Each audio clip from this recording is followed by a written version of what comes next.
Welcome to Subramani. Yes, I'm on one of my vacations. I hope you can hear me, and my camera is also shaking because of the wind, so you might see some fluctuations in the volume. So, I wanted to talk to you about. I met a girl yesterday, a young lady, maybe in her late 30s or early 40s, and she asked me, "Oh, you're an investment advisor. Can you tell me whether I should invest in bitcoins?" And so I said, "What do you know about bitcoin?" She said, "I don't know. That's why I'm asking you." So I went one step further and I said, "Tell me why you want to invest in bitcoins." That also she did not have any answer, and I clearly could see it was FOMO. People around her were investing, they were making money, they put 1 rupee, it became 100 rupees or whatever. So I explained to her that to talk about bitcoins, I should know much more about her than about bitcoins. And I said, also remember one thing, many people are realizing that fiat currency, which is the printed currency, whether it is Fed or RBI, is likely to lose value because too many people are printing all over the world. So Japan is printing, Europe is printing, US is printing, so everybody is printing. So the respect for the fiat currency is falling. That is true. Is that the reason why gold is going up? Well, that is not true, because gold is likely to go up. Gold went up when the coronavirus hit us, because when there is uncertainty, gold price goes up. Does it mean gold is a good investment or a bad investment? No, I'm not talking about that. I'm just saying that those are the reasons why gold goes up. Gold goes up when there is panic, when there is war, when there is things like that. And it can also be too much of fiat currency can also take gold prices up. But please understand, the price of gold, the price of the US dollar, if you're sitting outside the US, oil, commodities, Bitcoin are all connected at the hip. So one can go up, one can go down. It could just mean nothing. For example, if China decides that it will buy gold by selling US dollar, you don't know whether China is actually selling the US dollar, which is more important, or buying gold, which is more important. You don't know politically what is right. So it is impossible to guess the prices of dollar, the price of for a person buying in rupees. You do not know whether the dollar will be at 75 rupees or at 85 rupees or at 65 rupees a year from now. We are now in, say, in September 2021. So September 2022, 2025, 2040, you are unable to guess any of these prices. With Bitcoin, there's one more problem, that over the last, say, 5 years, you must have seen a tremendous amount of fluctuation. So what do we use currency for? Suppose I'm a builder and I tell you that I will give you a house in the next location for say 1 crore of rupees.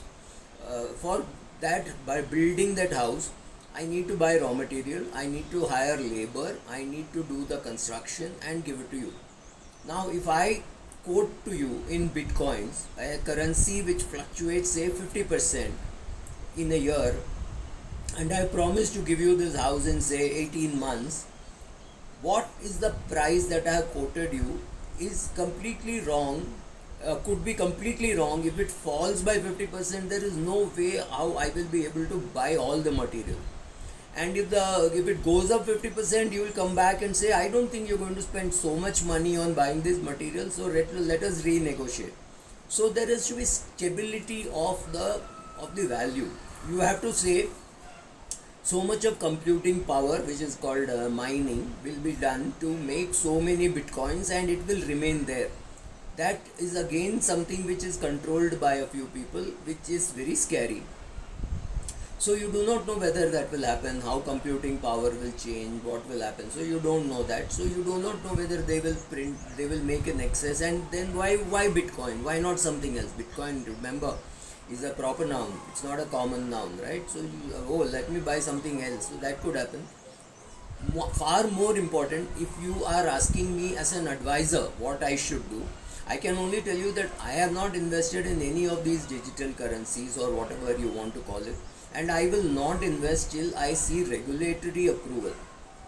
So tomorrow, if a mutual fund is launched, let's say one mutual fund says, okay, 10% of the portfolio will be bitcoins, then I would be tempted. Today I don't know what is the regulatory position. If I buy some Bitcoin and then tomorrow if I have a dispute, where do I go to? Whom do I go to? So there is no regulatory approval. In fact, in India, the regulator says it is wrong to buy, it is illegal to buy. Given all those conditions, would I put a significant amount of my money into something like Bitcoin? Answer is no. So far, I have not put. I am sitting and seeing what is happening, and I am, maybe there is a niche of people who are willing to put. Maybe I can put a couple of maybe $1 million, seeing if it goes up, I make fantastic money. If it goes down, well, no skin off my nose. It's okay. I'll feel bad. I'll feel terrible. Or I say I'll buy 1 lakh worth of Bitcoin every year for the next 10 years, come what may. Because if it does this 100% jump and 200% jump, that is also going to do well over a long period of time. But as of now, I have not done anything, and I will not recommend this to anybody with any amount of significant amount of money which they can't afford to lose. So maybe you put 10,000 bucks, maybe you put 20,000 bucks, and leave it at that and see what is happening, and decide that every year whatever is there in excess of 20,000 bucks I will remove. Or you say 20,000 rupees or 50,000 rupees I can afford, let it go. I will look at it only after 10 years. All these things are possible. As long as you remember that we do not know how you are going to invest, how is it going to be taxed, and suddenly you will find a tax notice coming to you, or you have lost the password and you are unable to access it. What are the solutions for these things? I don't know. Now imagine I ask you to put money in a Bitcoin, you are a customer of mine, and then I find that you have lost the password and there is nothing you can do. You're going to tell me that you should have told me about these things, and I could even put it down in an agreement for advisory that look, there is this risk.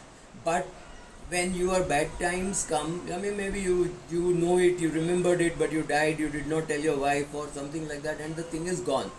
Is there some way how it can be retrieved? Something can be done. All those solutions have to be found.